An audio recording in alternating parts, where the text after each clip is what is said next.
The global supplement industry in 2022 was estimated to be worth around $164 billion, and that's expected to rise. And although supplements can be really helpful, and more often than not, they won't contain the side effects that medication does. And the reason for that is because supplements are actually providing your body with what it needs, like your vitamins and your nutrients, whereas medications are just altering processes in your body artificially. We still need to be careful with supplements. When anything in business gets as large as the supplement industry has got, it is far more likely to contain some corruption for the pursuit of more money at the cost of your health. And of course, this is so ironic because supplements are only for your health and really no other purpose at all. And therefore we need to be careful. And I'm going to demonstrate this in this video by going through a supplement that people have been taking for a long period of time for a particular disease that have now shown with evidence to actually not be that effective and actually cause different types of disease in people. And this is something that people are still taking and some doctors are still recommending despite this evidence. And I'm also going to go through what you should look for when you're trying to get supplements and what you should avoid, and stick to the end to find out the best time of the day to take your supplement. Let's get started.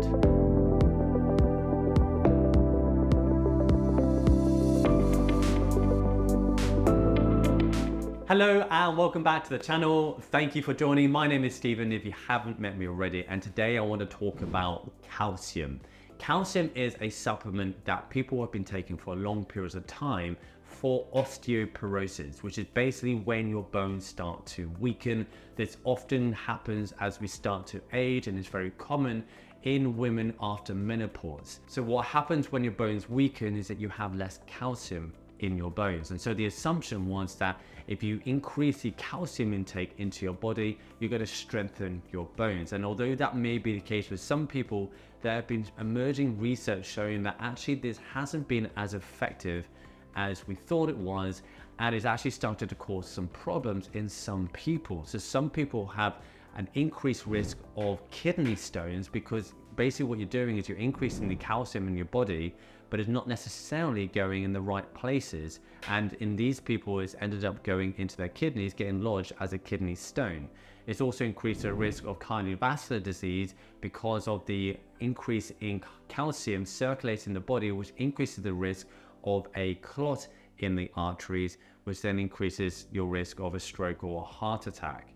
Now, this is an example of when the science hasn't maybe been too complete, or we've jumped to an assumption. We've noticed that weaker bones has less calcium in, and therefore we should supplement that with calcium. This is the problem when we try to artificially intervene. And just to give you an example here, vitamin K2 is a vital mineral that is essential for making sure that the calcium in your body gets to the right places. So it's also possible that if you have osteoporosis, that you're not calcium deficient, but you may be vitamin K2 deficient.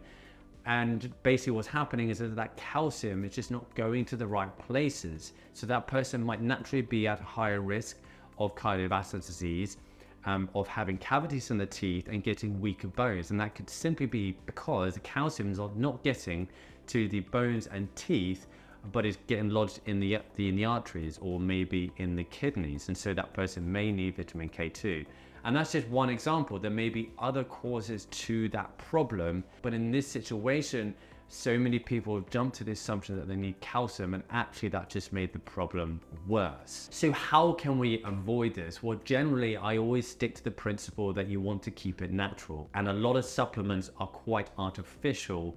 And so you really want to know what you're doing with them. And also you want to make sure that you're getting the desired result that you want from it, and that you have a reason to take it. Diet is always going to be the best place to get your nutrition, and if you are short of a certain mineral or vitamin, then you're much better to improve your diet and get it through there. And the reason why that's better is because you're going to be taking that nutrient with other nutrients, and that's how our body's been designed and is used to absorbing nutrients. If you're going to take one specific nutrient on its own on an empty stomach, it's not that likely you're going to be absorbing very much. And so if you can do this through improving your diet, you're going to be increasing all the nutrients, because you also don't know whether it's just that one single nutrient that you're deficient in. It's likely that there's other ones contributing as well. Now, the other important thing about taking supplements is to make sure you're getting the highest quality. Don't go to the supermarket and get that multivitamin that costs £2.50, because it's cheap, it's synthetic, and the chances are it's not going to be really benefiting you at all. You're probably not going to absorb very much quality nutrients from that, and certainly don't think that's going to replace a good diet. You're much better to improve your diet instead of getting these cheap multivitamins. But if you do want to get a supplement, make sure you're getting the best quality, because otherwise you're generally going to be wasting your money. And although I know you may say that, oh, I can't afford the most expensive one, you actually may be wasting your money just by getting the cheap one, because it's not going to have the desired effect that you're looking for. And so for me, one of the supplements that I take regularly and have done for quite a while now, and the one that's always stuck, is cod liver oil. And there's several reasons for this. For me, I'm trying to work on strengthening my teeth, and cod liver oil contains omega-3, vitamin A and vitamin D, which are all very important for teeth health. But the reason why I've gone for cod liver oil is because it's sourced naturally. It's not synthetically made up. It's the oil from the fish that has been extracted, and it just happens to contain these 3 essential nutrients.